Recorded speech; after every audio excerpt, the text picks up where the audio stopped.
Leandro Mo, what's happening? Good morning to you. Good morning to all the roasters out there. 888-957-9570. This news broke yesterday midway through Steiny and Guru's show. We were leaving the practice field. I get on the air, and Steiny's like, whoa, we got some breaking news here. I call Shasky. Shasky didn't even know. I'm like, yo, do you hear Trent Williams? He goes, what about Trent? Like, he's got to practice, and he's holding out due to the contract. He wants more guaranteed money. Now, Trent Williams. And what did I say? He goes, oh, God. He goes, are you serious? Oh, God, another one? So now there's layers to this, right? Because let's be real.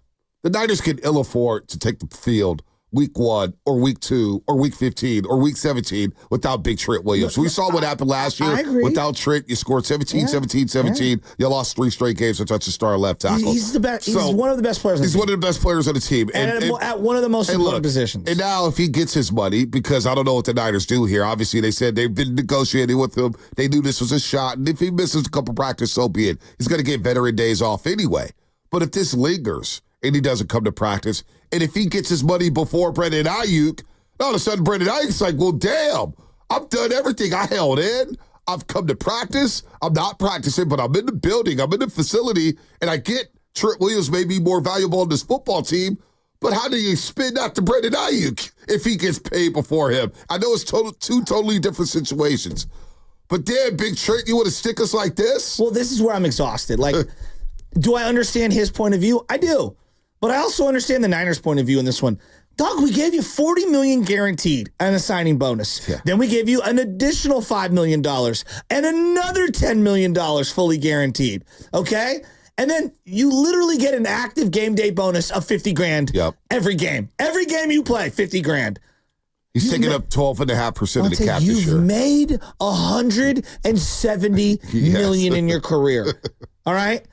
And every year you flirt with retirement. So, like, do I want Trent Williams? Yes, of course. Is he a really good player? He's freaking amazing. He's probably the most talented tackle the Niners have ever had. And they've had Bob St. Clair, Steve Wallace, Harris Barton, and Joe Staley. He's one of the most talented tackles we've ever seen in pro football. No He's doubt. on a short list with Orlando Pace, but I can also Jonathan feel this way, like, Walter Jones. Enough is enough. Like, as a fan, just as a fan, okay? Not like, and I'm just venting.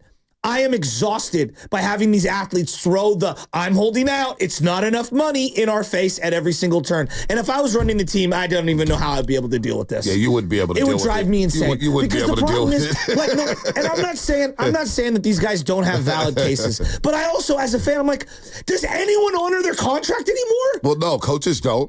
Front office execs get extensions all the time. I've never seen a coach say, I'm sitting out practice. Well, no, today. He's not sitting out practice, but they get their extensions. Okay. They get their money. Okay. They get their money. And then when they get fired, they get every single dime. It's not always the case with player when they get cut. So Trent Williams this year is getting 20. Next year is getting 22.5. The year after, at the age of 38, he's going to make $32 million in base salary. But he wants that Penei Sewell deal, or Penei Sewell for the Detroit Lions is getting $28 million per. He's a nasty freak. We talked to Mike Valenti from 97.1 in Detroit the other day about him. I love Penei Sewell. He's my type of player. That guy gets after it. So Trent saw that and said, we're back in business, boys. But did Trent watch, I have leverage. Did Trent watch his own play in the Super Bowl? Well, if we're going to pick apart players like we do Purdy, and we're going to pick apart Christian McCaffrey and Brandon Ayuk and Deebo Samuel, like, Trent's a great player. First ballot Hall of Famer, amazing. He did not show up to the Super Bowl. He played terrible. He was awful. He played terrible. He was awful. So, as he's over there, like, worried about his M's, why don't you worry about your reps, dog, in the biggest game of the year? All right? Well, because here's the deal. I can make an argument every single season. He's worn down at the end. No doubt about it. And he is worn down. He's a great. And again, I like the guy. I want him on my team. I love him. I'm emotionally, spiritually exhausted by this whole exercise that's going on right now with the Niners. But you know what, though? It's not just Trent. It's not just No, Ayuk. it isn't just him. It's everybody. And let me tell you something.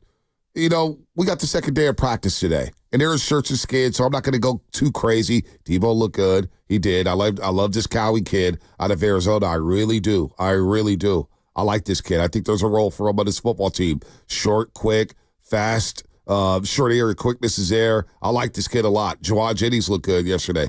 But it all started, you got Shanahan on podcast, and he's talking after his Super Bowl week, And what he's talking about, he's bringing up Tom Brady from 5 years ago. It's like, all right, dude, do we really need to hear that after losing the Super Bowl the way you guys did? So you got the Shanahan talking.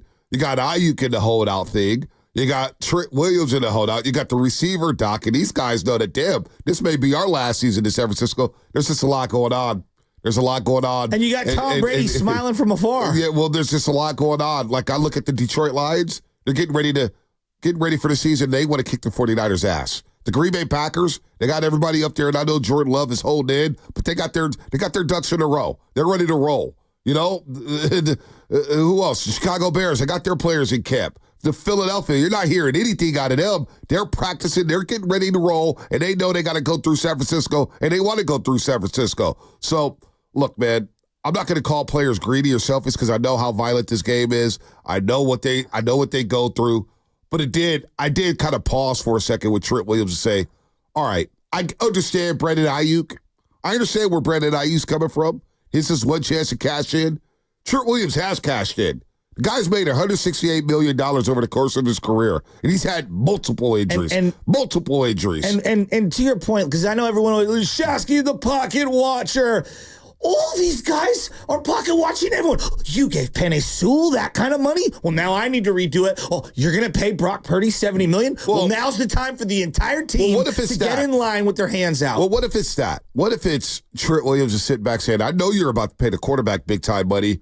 And what if Trent Williams doesn't think the quarterback's all that? I don't know. Well, I mean, he's been on enough teams with Washington and early versions of the Niners where I think he can kind of understand the business model. Not every position gets paid the same. Yeah, not every, but he is. But I will say this: Trent Williams is a smart customer because he's going to get his money. Because if you don't bow down to his demands and he's not in camp, well, we could have a long. Hey, that affects Brock Purdy. Of course. That affects Debo. That affects Christian McCaffrey. 100%. So the one guy you can't have hold out in Trent Williams, he held out. Which, you know what? Earlier this offseason, we thought, boy, what if Christian McCaffrey wants to hold out? He holds all the cards. So you got to take advantage of the leverage in this situation that players really don't get in the NFL. So on one end, I understand where Trent Williams is coming from. On the other end, I'm like, damn, you don't show up to practice? After that Super Bowl, after all you guys in the way you played the Super Bowl, you don't want to show up to the first day of practice? Unbelievable, man. It's just, I just want to get to football. 100% of Niner fans are like, yeah, I got to have Trent Williams. Like, there's not one 49er fan across this great world who's like, yep, we could do without Trent. We all know that. Like, that's the most obvious thing in the world. But everybody has got their hands out. And it's been, honestly, I am now not looking forward to next offseason because it's going to be, if you think this offseason is bad, next year, every single guy is going to be renegotiating, wanting to move around the money and this, that, that. Why not? It's out of control. Honestly, it's officially out of control. The money is out of control. Ain't nothing you can do about it. Ain't nothing you can do about it. It's the NFL, baby. It's the NFL. Not for long. Not for long. You got to get your money. But you know what? But you know what, though? He didn't even know if he was coming back. No, but no. There was rumors 4 months ago. There was rumors that Trent Williams may be looking for some new money. There was, and we kind of scoffed at it and said, well, we don't know. But you know what? I'm not freaking out about Trent. You know why? We're freaking out. We're just exhausted. No, you're kind of freaking exhausted. out. You sound like you're freaking out. I thought we were getting ready to win a Super Bowl. Hey, Shanahan's not freaking out. It was something I knew could be a possibility. I mean, I was hoping that he would be here, but I knew it could be a possibility, and I feel pretty confident that it'll all work out in the long run, and he'll be here, and we'll get on the same page with everything, but it's just one day of practice, and I think Trent will be all right missing a few practices. Trent will be all right missing all optimism, baby. All optimism. Well, I agree with that, but again, it's just... if you didn't have the same reaction as me, I guess we're not consuming the exact same stuff. Like, again? No, I thought... Again? No, I just said, damn. I said, damn. Trent Williams. I was like, wait, he's not coming. He's not in practice. Is it contract related? And then Steiny reads a report from Josina Anderson. It's like, oh, Trent's holding out because it is contract related. And I just kind of laughed. It's like, damn. Another one. DJ Kellen. Another one. But I'm thinking like this. Okay, Trent's holding out. Trent's going to get his money, whether we like it or not. How does Brandon Ayuk feel, even though the situation is completely different? Now you got Ayuk watching McCaffrey, Jennings, George Odom, and now possibly Trent Williams getting money before him. Are you serious? What kind of message is that going to send to Brandon Ayuk? 888-957-957.